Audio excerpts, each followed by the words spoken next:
जय हिंद विद्यार्थी मित्रांनो, परत एकदा तुमच्या या व्हिडिओमध्ये तुमचं सर्वांचं स्वागत आहे. मित्रांनो, थंबनेलला तुम्ही पाहिलं असेल की पुणे शहरबद्दल आता भरपूर चर्चा आहेत. याच्या आधी सुद्धा पुणे शहरचं जे ग्राउंड आहे ते त्याच्याबद्दलची माहिती आपल्याला आली होती की ती 11 तारखेपासून चालू होणार आहे.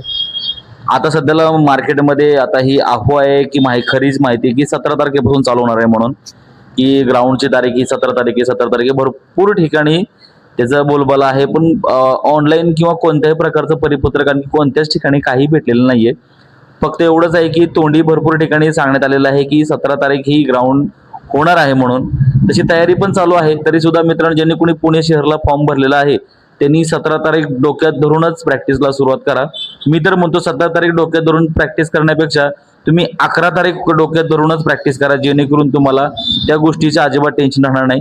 आणि मी तर म्हणतो की तुम्ही तारीख डोक्यात धरूच नका, कारण की एवढं मात्र फिक्स झालेलं आहे की ऑल ओव्हर महाराष्ट्रामध्ये जेवढे पण जिल्हे आहेत, जे पोलीस भरती ज्यांनी ऑर्गनाईज केलेले आहे, ज्या जिल्ह्यामध्ये पोलीस भरती होणार आहे, लगभग सगळ्या जिल्ह्यांची भरती प्रक्रिया ही फेब्रुवारीमध्ये पुढं मागं होऊन पण सुरू फेब्रुवारी महिन्यात होणार आहेत.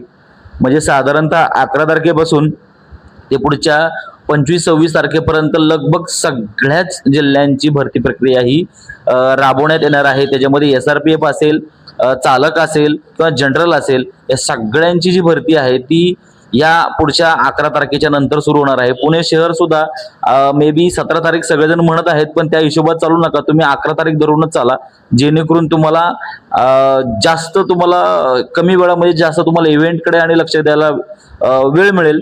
आणि जर 17 तारीख धरून चाललं की भरपूर मुलं काय होतात की अरे आहे आणखी वेळ, त्याच्यामुळे आणखी थोडंसं ते कमी होतात, थोडंसं प्रॅक्टिसकडे म्हणा किंवा काय म्हणा. आणि मेन म्हणजे मी म्हणतो की माझं वैयक्तिक अनुभव सांगतो की तुम्हाला मित्रांनो, तुम्ही तारखांच्या भानगडीत पडू नका. जेणेकरून तुम्ही काय करा, आता इव्हेंटकडे लक्ष द्या. आज ना उद्या तुमची भरती ही 100% होणार आहे.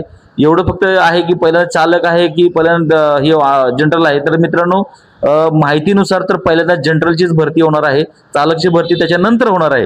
कारण की काय होतं की जनरलची भरती झाल्यानंतर चालकच्या भरतीनंतर त्यांना आपल्याला 6 इव्हेंट घ्यावे लागतात चालक टेस्टसाठी. त्यासाठी सुद्धा ग्राउंड अवेलेबल असणं गरजेचं आहे. त्यासाठी तुम्हाला ते सगळ्या चढ उतार, सी वरनं 8 अशी जी वेगवेगळ्या प्रकारची जी गोष्टी आहेत त्या करणं त्या ग्राउंडवरती आवश्यकता असते. त्याच्यामुळं चालक पदाची भरती ही पुणे शहरची, फक्त मी माझ्या अंदाजे सांगतोय बरं का मित्रांनो, की ही जनरलपेक्षा नंतर होईल.